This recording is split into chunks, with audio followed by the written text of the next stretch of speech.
What was normal? It didn't seem that hard. I guess because I don't really share a lot with my family anyway on that level. So they might know surface stuff or no. Plus, I ain't saying nobody's name. But my family a little gang.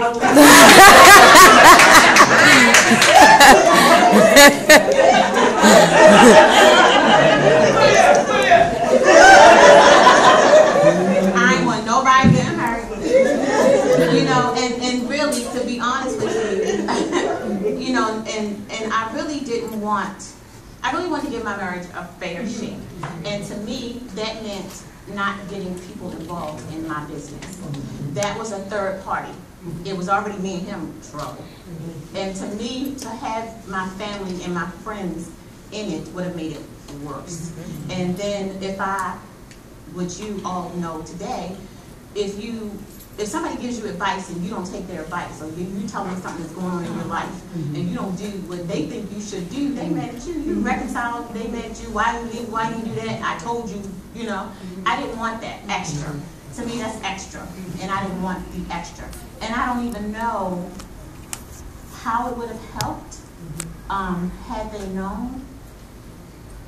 I don't know if it would have helped them knowing that. I think it would have hurt them more, and I knew they would be hurt by how he was treating me, because my mom, me being married and then to a pastor, she felt like I was safe.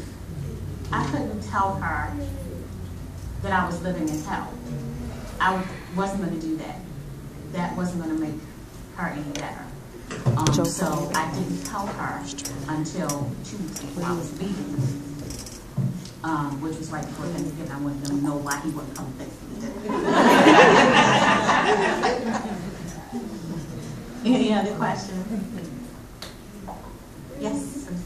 Can you share a bit about your struggle as a Christian and how you reconcile actually, getting a divorce with your faith and what you believe the scriptures say and how you work through it?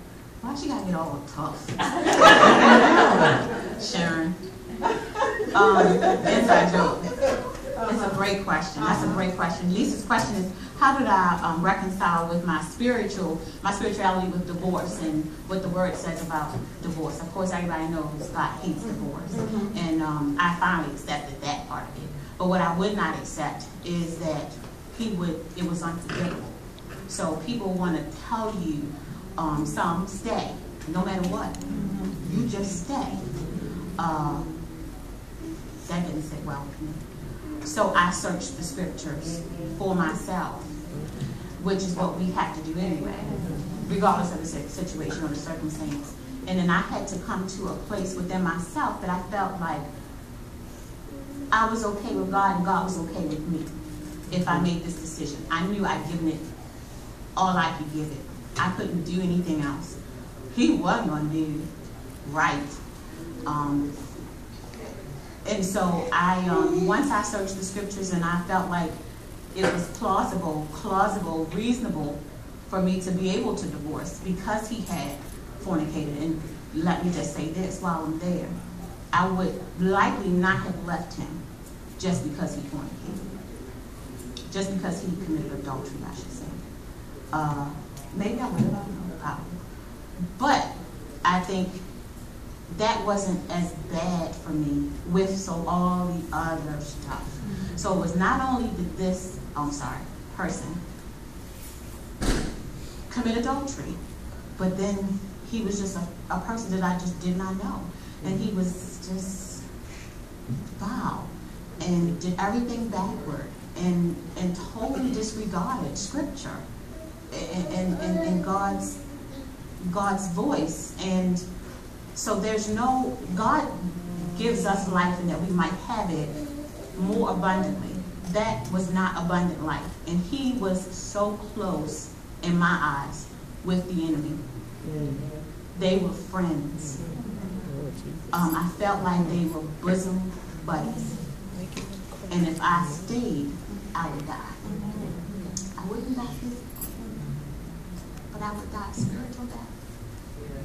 And I refused to go out like that. And if he wanted to be friends with me, he could, but they couldn't be in my house.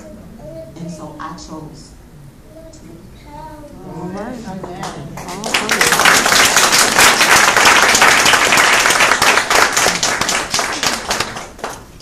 Any other questions? Yes, Sister Denise from Social Security Administration. I'd just like to know, not if God has given you a vision for the future, but what vision He's given you for the future, whether it's another writing project or some type of ministry leading out of this, touching mine, not my anointed. I just want to have an idea of where you're going after this. I ain't going nowhere. Look, my sister Beverly, you know, is in England. You know, she's like, oh, you guys, you have to do this. You have to call these people.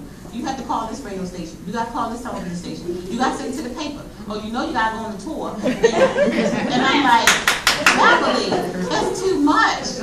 I said, listen, whatever door God opens, I will walk through it. I'm open.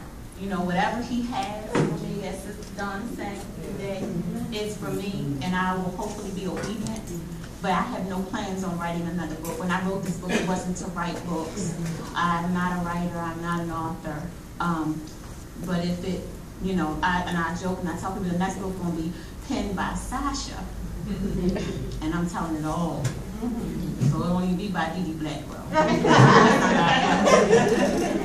But I have no intentions on writing another book, but who knows what the future holds. But I pray that if God has a plan for me, that I'll be obedient to do as He says. Bless you. Thank you.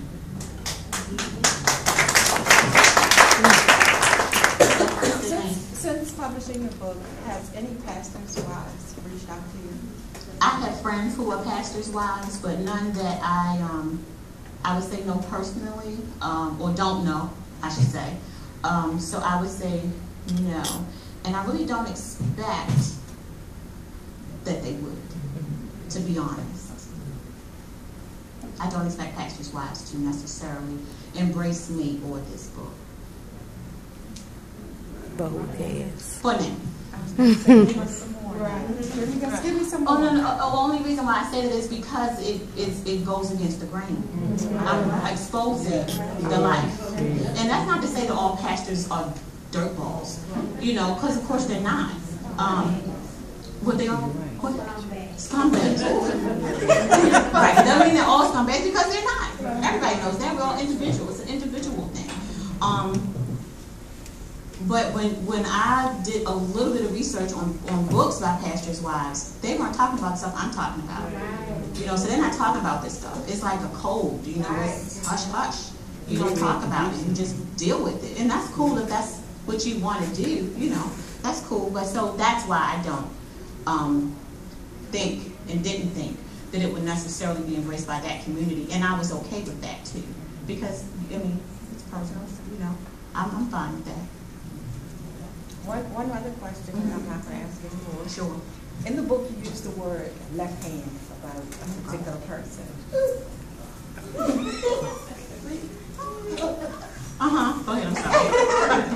Yes. And what did you mean by that? Why is she taking me there? Okay. Do I go there? Okay. Yes, I do, because I wrote in the book. You can ask anything about the book.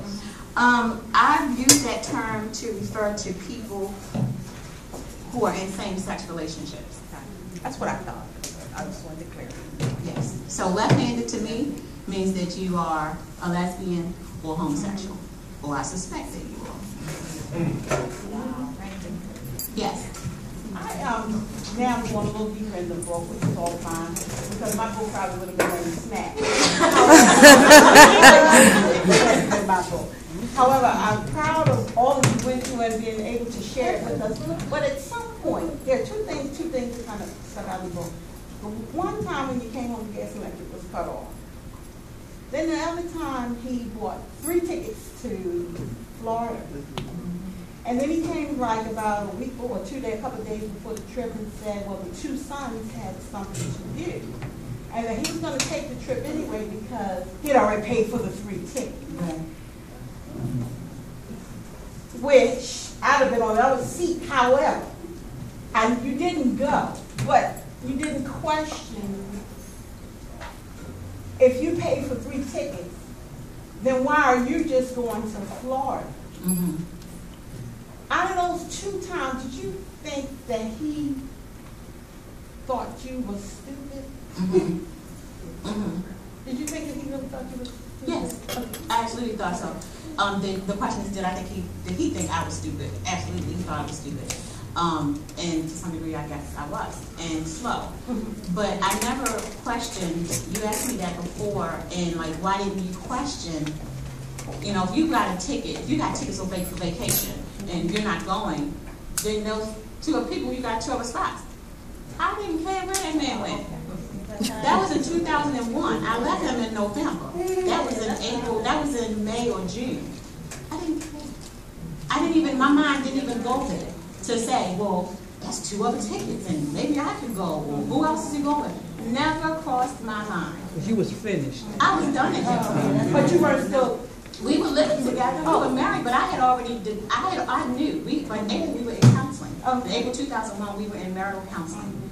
And I went to London in April, and that's when he confessed in counseling that he booked this trip for Florida, which was a couple months down the road, because I was going to London and didn't tell him, ask him, I don't know what his words were. I didn't ask him, so out of spite, he planned this trip with his sons, which was a couple of months later. But